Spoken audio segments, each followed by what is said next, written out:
gros plan à une association Andy Chien avec à mes côtés Pierre, bonjour. Jean-Pierre, bonjour. Donc Andy Chien est une association qui remet depuis plus de 35 ans des chiens dits d'assistance qui accompagnent les personnes en situation de handicap physique ou mental dans leur quotidien. Le rôle de ces chiens, ça va être de redonner de l'autonomie à la personne qui en bénéficie, puisque ce sont des chiens qui ouvrent les portes, qui allument les lumières, qui rapportent les objets sur leur demande, qui aident au déshabillage. Certains d'entre eux détectent les crises d'épilepsie, d'autres accompagnent les victimes de violences ou d'agressions pendant leur témoignage auprès des services de police et des tribunaux. C'est ce qu'on appelle les chiens d'assistance judiciaire.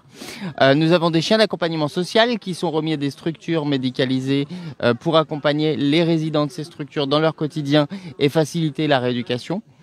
Nous avons des chiens d'éveil donc qui sont remis à des enfants ou à des adultes atteints de handicap mental pour leur permettre de comprendre qu'autour d'eux il y a des choses qui se passent et il y a du bruit, il y a du monde. Andy Chien, c'est 2 ans d'éducation. 1 an et demi en famille d'accueil. Voilà, donc j'allais en parler. Donc c'est une association donc nationale. Alors la race du chien, c'est important. C'est quoi comme chien? Alors celle-ci est un labrador, mais on remet aussi des golden, puisque ce sont des races qui sont normalement prédestinées à la chasse au gibier. Donc ils ont conscience que des choses peuvent être fragiles, ce qui leur permet de ramasser une paire de lunettes sans les abîmer, par exemple. Ça permet aussi de créer le lien social, puisque le labrador, c'est un chien qu'on aime bien. C'est un chien qui attire les gens. Donc ça permet de casser le handicap et de permettre aux personnes en situation de handicap d'amener la discussion par le chien. Ces chiens, ils sont formés où donc? Alors, c'est national, mais nous dépendons du centre de Lyon qui est sur le campus de l'école vétérinaire à Marcy-l'Étoile. Mais Andy Chien est vraiment national et dispose de 4 centres d'éducation en France. Mais la majorité de l'éducation qui est faite en famille d'accueil est réalisée par des bénévoles et par des délégués de région qui ont été formés pour apprendre aux bénévoles et familles d'accueil à éduquer les chiens. Donc des chiens qui sont formés pratiquement dès leur naissance. 2 ans après, ils peuvent être confiés à une personne donc en situation de handicap. Voilà, alors de 3 mois à 18 mois, le chien va passer son temps en famille d'accueil et encadré par un professionnel ou un délégué. Puis ensuite, il va rejoindre un centre d'éducation dans un de nos 4 centres donc en France pour déterminer ce qu'il va devenir plus tard. Ces 2 ans d'éducation, ça représente un coût financier pour l'association qui est de 17 500 €. Ces 17 500 €, c'est 98% de financement par le public et les entreprises, 2% de dotation d'État. On est reconnu d'utilité publique et ça permet au public de défiscaliser ses dons à hauteur de 66%. Il faut savoir pour la petite information que Andy Chien, c'est 150 chiens remis chaque année. Voilà, donc c'est ma question. Oui, combien de chiens sont remis et le chien va aider la personne handicapée pendant combien de temps? Est-ce que c'est jusqu'à la fin de la vie du chien ou est-ce qu'à partir d'un certain âge, le chien est, entre parenthèses, sorti et réformé? Alors en fait, Andy Chien, c'est 150 chiens remis chaque année pour 400 dossiers déposés, ce qui fait qu'un primo-demandant va attendre en moyenne 4 ans pour obtenir son chien. Alors le chien va travailler, en fait, ça dépend de lui. On a des chiens qui vont travailler toute leur vie parce qu'ils vont être en forme, ils vont avoir envie d'accompagner leurs bénéficiaires jusqu'au bout. Et puis on a des chiens qui vont montrer des signes de lassitude à partir de 9-10 ans. Et dans ce cas-là, ils vont être réformés pour que le bénéficiaire puisse bénéficier d'un nouveau chien de travail. Ces chiens réformés, qu'est-ce qu'ils deviennent après? Ils sont replacés ou ils restent avec la personne qui s'en est occupée pendant toute sa vie, quoi? Alors ça va dépendre. Si le bénéficiaire peut garder son chien puis en avoir un nouveau de travail, il va le garder avec lui. Sinon, le chien va être proposé à un membre de sa famille pour qu'il puisse rester dans le cercle du bénéficiaire. Sinon, on va le proposer à la famille d'accueil d'origine qu'il a eu quand il était petit. Et en dernier recours, on a des listes d'attente de familles adoptantes qui veulent adopter des chiens réformés et des vieux chiens pour leur permettre de finir leur vie dans de bonnes conditions. Vous, c'est votre chien qu'on voit là actuellement? Oui, c'est Tiroun, elle a 10 ans et donc ça fait 8 ans qu'elle m'accompagne. C'est la première fois que vous aviez un chien pour vous accompagner? Alors oui, Hiroun, ça a été ma première chienne, puisque avant ça, moi, j'avais des difficultés à sortir, à aller vers le monde, à supporter d'être à l'extérieur et à supporter toutes les stimulations extérieures.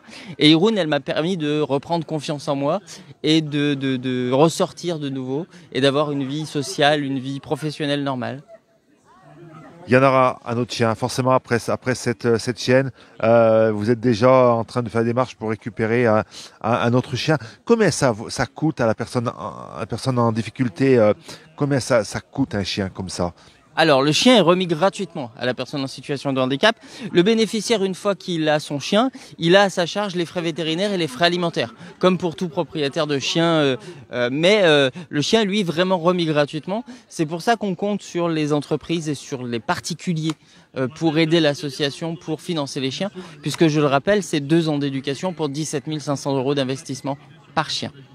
Ce chien, ils viennent d'éleveurs. Il y a une sélection quand ils sont petits. Il y a des chiens qui sont des bébés chiens qui sont plus aptes à être, dressés pour s'occuper d'une personne en situation de handicap.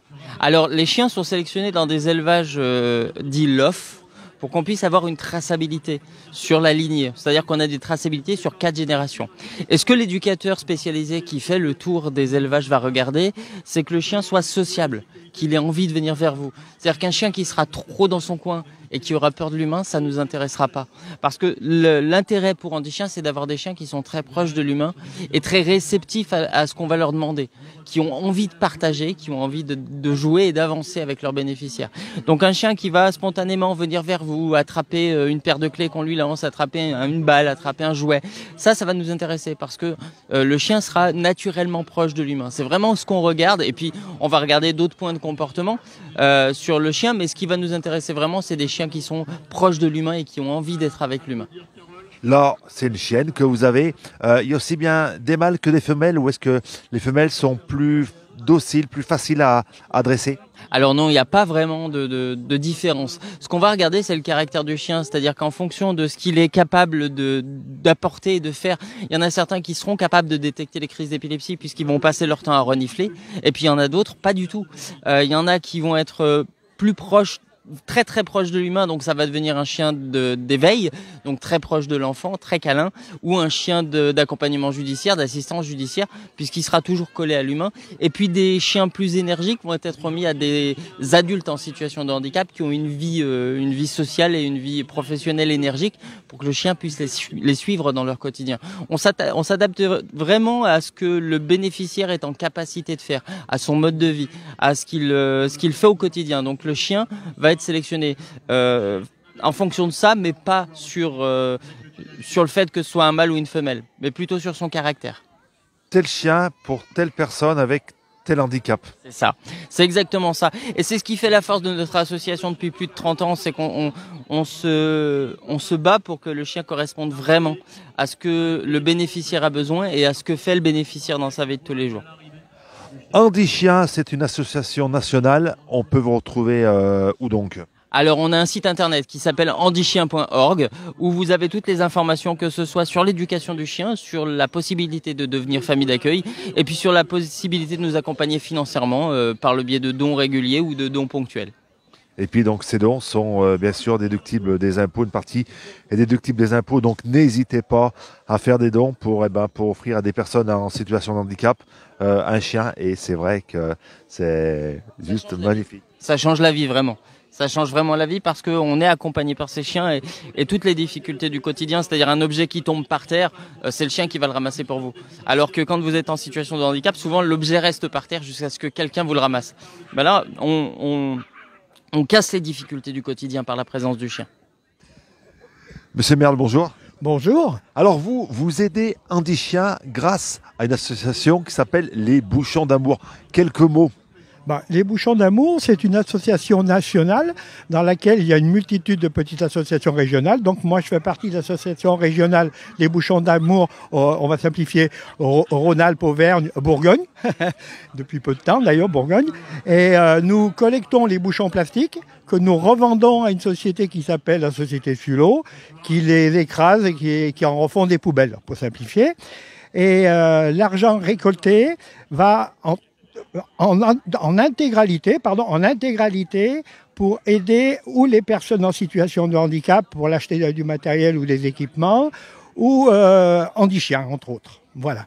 Quand vous dites vous récoltez ces bouchons, par quel biais vous les récoltez? Nous les récoltons un petit peu par l'intermédiaire de certains commerces on fait des partenariats. Donc un partenariat, c'est très simple. C'est que, par exemple, le magasin de prêt-à-porter signe une convention avec nous. Il s'engage à collecter les bouchons. Avec une petite boîte ou un sac plastique? Une petite boîte, voilà, on leur fournit des affiches personnalisées avec leur logo. C'est des choses très très simples. Et après, quand ils ont un ou deux sacs de préférence, ils nous appellent. On les récupère et nous, on les retrouve. Alors, on va les trier, parce que c'est vrai que en général, dans les collecteurs, on trouve un petit peu n'importe quoi. On va trouver des piles, des choses différentes. D'ailleurs, les piles, moi, je les redonne à une autre association. Et on les trie. Et après, ça part à la société Sulot. Et puis, voilà. C'est combien de bouchons par an qui sont récoltés? Vous avez un chiffre? Ah non, alors là, franchement, j'aurais pas un chiffre. Parce que si vous voulez, nous, l'association Rhône-Alpes Auvergne-Bourgogne, là, a redémarré après le Covid. Et on est vraiment dans une situation de remise en route. On a fait notre premier camion l'année dernière. On a un camion de 10 tonnes qui est presque prêt à partir, là, qui va partir là, dans le courant du mois. Mais le nombre de bouchons, c'est pas possible. Donc c'est un camion par an, 2 camions par an? Là, je pense qu'on fera 2, voire plus de camions par an. Oui. Parce que si vous voulez, l'association avait périclité au moment du Covid et on est en train de redévelopper. Et moi, personnellement, je suis plus sur le secteur stéphanois et un tout petit peu sur le secteur lyonnais. Là, j'ai été contacté pour aller à Givors. Là, il va falloir que j'agrandisse. Comme je dis, moi, normalement, c'était la vallée du Gier. Mais je vais à Fort, je vais... On le voit de plus en plus de sacs plastiques avec des bouchons. C'est un petit peu entré maintenant dans les habitudes de personnes qui consomment beaucoup de bouteilles d'eau, mais pas que de l'eau, et qui récupèrent les bouchons. C'est devenu un petit peu maintenant l'habitude, la norme. Oui, c'est devenu une forme de rituel. Et puis alors là, il y a une chose maintenant qui est très intéressante pour nous, c'est qu'on récupère tous les bouchons plastiques, que ce soit les bouchons de poudre à laver, les bouchons de produits qu'on puisse mettre à la bouche, que ce soit du Nutella, que ce soit tous les bouchons plastiques, et même s'il y a un papier collé dessus. Parce qu'avant, il y avait des règles, la société Sulot avait d'autres règles, maintenant ils ont changé de machine et ils fonctionnent autrement. Voilà. En tous les cas, n'hésitez pas, si jamais vous avez des bouchons donc, qui traînent à la maison, l'association Les Bouchons d'Amour. Et vous avez un site internet sur lequel vous allez pouvoir retrouver, le site internet de la France, sur lequel, en fonction des départements, vous pourrez retrouver les contacts. Voilà, donc une carte où on peut retrouver les contacts et puis tous ces commerçants qui récupèrent ces bouchons. Merci beaucoup. On ne retrouve pas tous les commerçants, c'est surtout principalement les responsables, on va dire, du secteur. Merci beaucoup. De rien, c'est moi qui vous remercie. Et puis, je vais continuer ma promenade, aller faire un petit peu le tour de la journée du chien. Merci.